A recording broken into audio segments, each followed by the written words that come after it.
Hey, I'm Laura Davis, a time management strategist, and I help working moms just like you ditch the hot mess and level up your work-life balance using a proven time management framework inside of my signature program, Time Management Academy.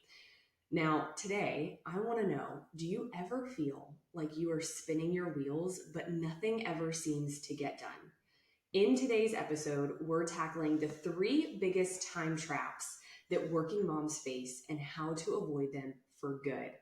Whether it's overcommitting, unrealistic expectations, or losing time to procrastination, we're going to talk through and I'm going to show you how to escape the overwhelm and reclaim your time with strategies directly from the Time Management Academy framework, which I am super excited to talk about today. So before we dig in, if you are tired of falling into the same time traps and want to feel calm and in control of your calendar, your schedule, and your life, it is time to take action. Enrollment for the January cohort of Time Management Academy closes this Thursday. So that is only in a couple of days, depending on when you're listening to this. Do not miss your chance to start 2025 with a schedule and a system that works for you. So you can learn more about the January cohort at thelauraddavis.com/TMA. All right, let's get into today's episode. Do you ever feel like your days are just slipping through your fingertips and you don't know where your time went? It's like you wake up at like 5:30 to do your morning routine, then you get the kids up, you get them ready for school, you all eat breakfast, everyone gets out the door, you're off to work, and then you work a full day. It's school pickup, it's dinner, it's homework, it's sports, it's after school activities, all of those things, and then bedtime. And then you wake up the next day and you do it all over again. And by Friday, you're like, wait a second, what did I actually accomplish this week? Did I actually move anything forward? Did I make any progress on any of my goals? And if you have ever felt this way, you could be in a time trap. And time traps are these sneaky little habits and patterns that steal your time and can leave you feeling really unproductive. So today we're going to talk about three of those time traps, and then I'm going to give you a strategy for each of them and how to overcome them. So these are three things that you can take action on today and this week. This is why I really like to release episodes on Mondays, because then you have a full week to implement what you're learning in the episode. All right, so let's dig into the first time trap, which is overcommitting. Now, I feel like we all are guilty of overcommitting at some point, especially as working moms, right? Like we don't want to let anyone down. We don't want to let anything fall through the cracks. And so we might unknowingly overcommit ourselves.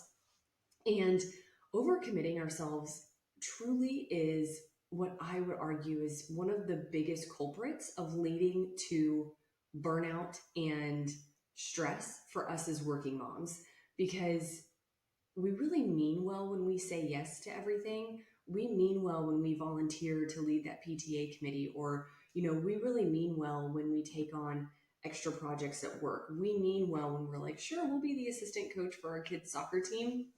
We mean well when we do all of those things, but we're not taking into consideration how that yes affects the rest of our life.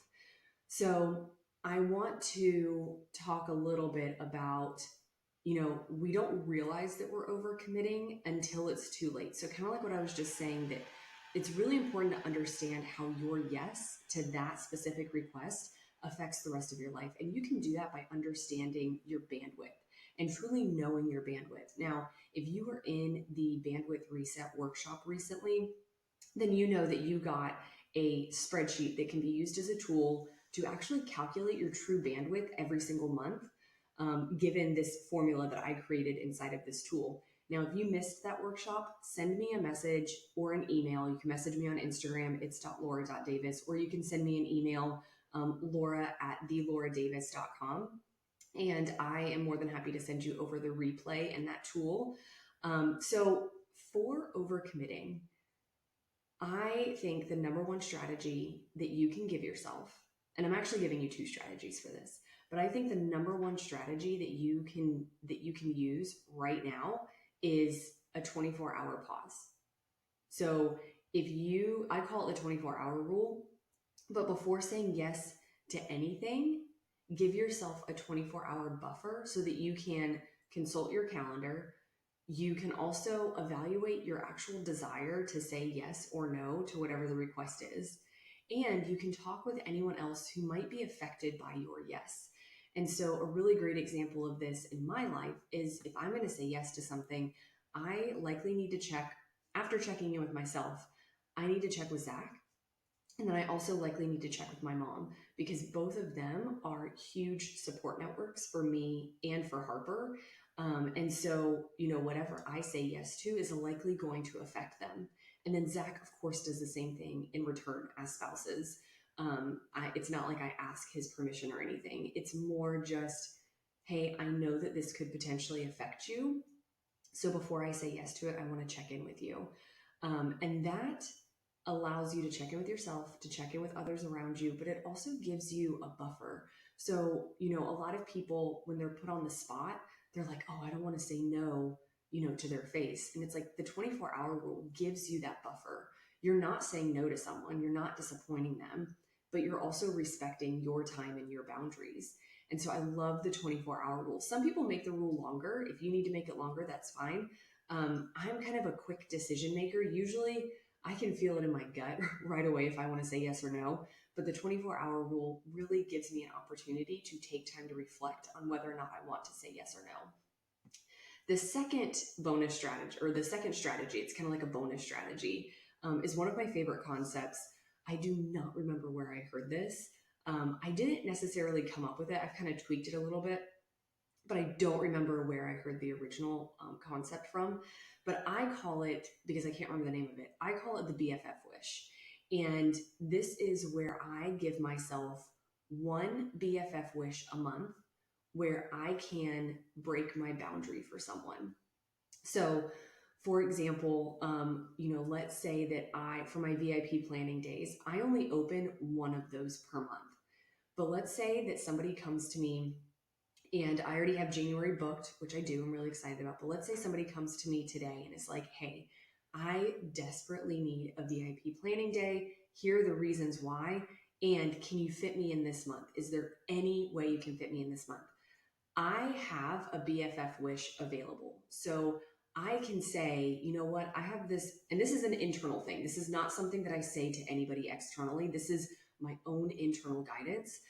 I can say, you know what, I have one BFF wish for this month, and I want to do this VIP planning day with them.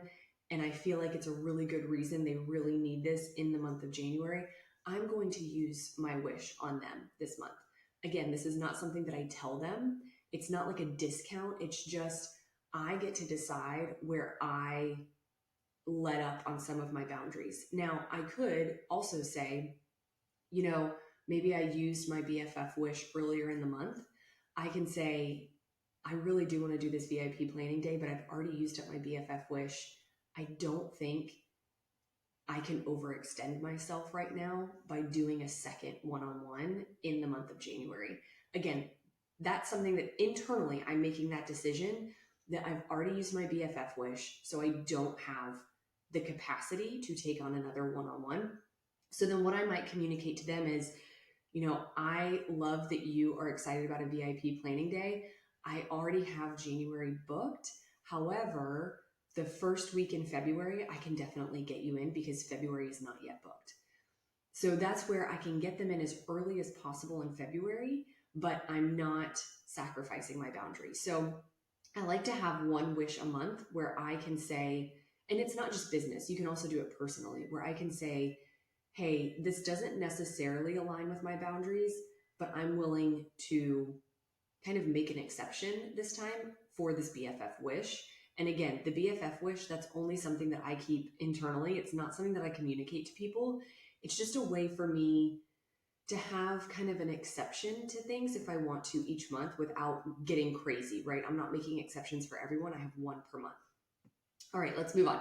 So the second time trap is setting unrealistic expectations. Now, this can be defined in so many different ways, but for me and the purpose of this conversation, I want to define unrealistic expectations as incorrectly estimating how long something is going to take you, whether that is a task, a project, a commitment, whatever it may be.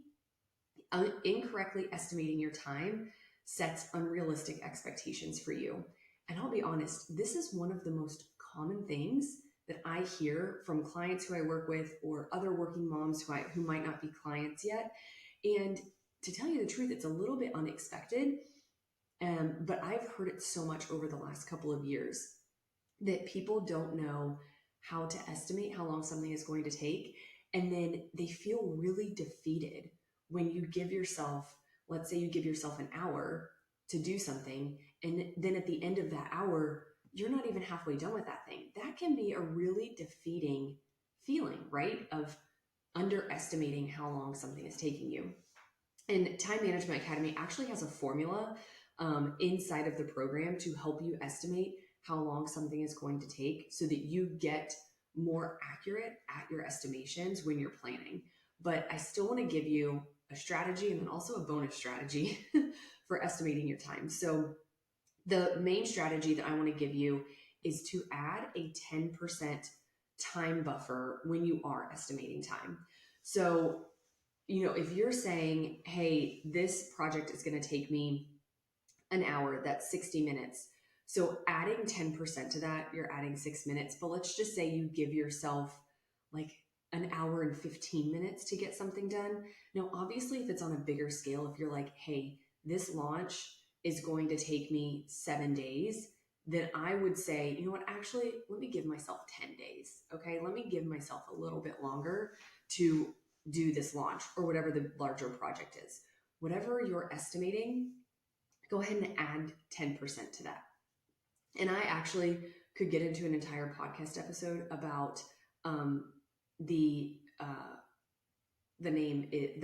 Parkinson's law. The name was escaping me there for a second, about Parkinson's law, which is saying that you will take up, or a task takes up as much time as you give it. I have a lot of issues with that law. So stay tuned for a future episode. I will do a whole episode just on that because I know a lot of the productivity bros on Instagram like to quote Parkinson's law, but there's a big problem with it for working moms. So just putting that in your ear, don't listen to it. Whatever you're estimating, add 10% to that estimation. And then a bonus strategy for you on this one is to start paying attention to how long things take you right now. So whether that's tasks, projects, initiatives, whatever it may be, pay attention. Just maybe keep a notebook of how long something is taking you. And do this especially for ones that you know you're going to do more than once. Because I say this because then as you're doing this in the future, like you might not get it right the first time, but the more that you do this, those repeatable tasks and projects, you're going to become far more accurate in your time estimation when you start tracking how long they take you the first time. And so you're going to be able to leverage that information when you are estimating time going into the future. And then again, you can add on that 10% to account for any delays that might come up, or your energy, how that fluctuates throughout the month, things like that. You'll be able to account for that with that extra 10%, the better that you get at estimating your time. And it is like, just to sharpen this point a little bit more, time estimation is truly something that you have to practice. It is a science, but also an art. And the more you practice it, the better you get at it. All right. So time trap number 3 is what I like to call the procrastination cycle. And the procrastination cycle, and please send me a message if you resonate with this, because basically what happens is you have this huge force of momentum to get a bunch of things done, right? And then you're exhausted. So you need to take a break for several hours or several days. And so then you get behind on your to-do list. And so then you have to have this huge force of momentum to get caught up, right?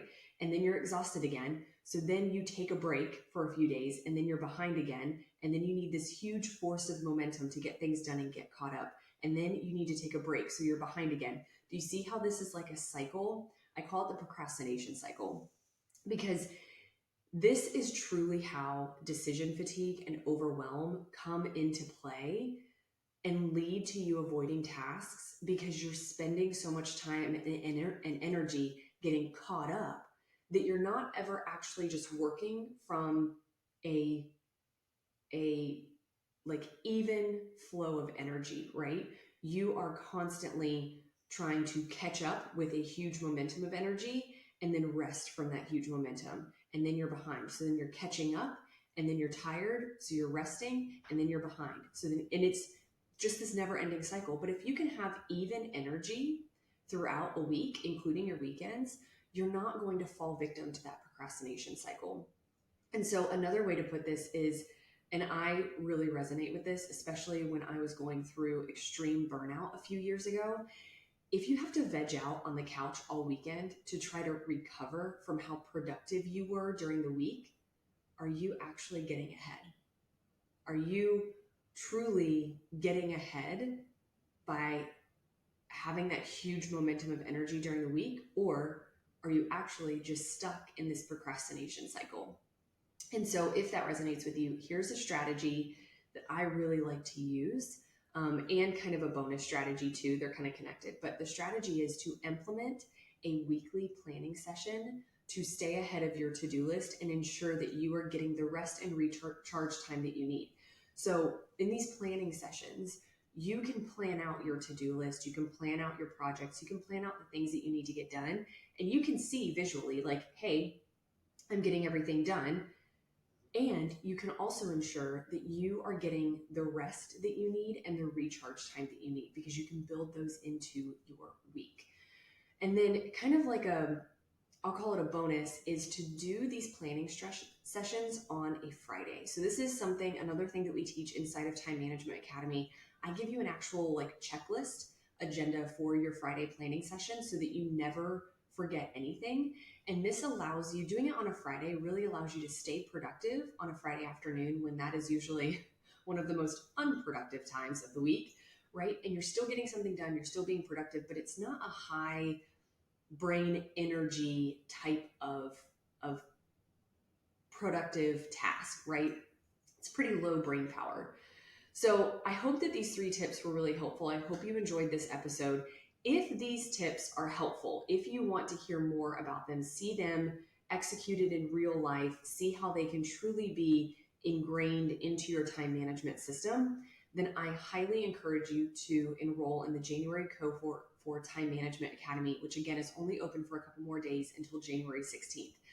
I am super excited about the January cohort because it walks you through the 4 pillars of time management, which are the principles of time management, the skills of time management, your mindset around your time, and then also your capacity awareness. And these 4 pillars, when you put them together, you create your own system using the Time Management Academy framework, which has helped dozens of other women, whether they have ADHD, whether they are obsessed with their paper planner, whether they have read every single time management book under the sun. Time Management Academy is for you and can help you. So I really hope that this episode was enjoyable for you. I would love to hear your feedback. Reach out to me on Instagram or email me, and I will see you in the next episode.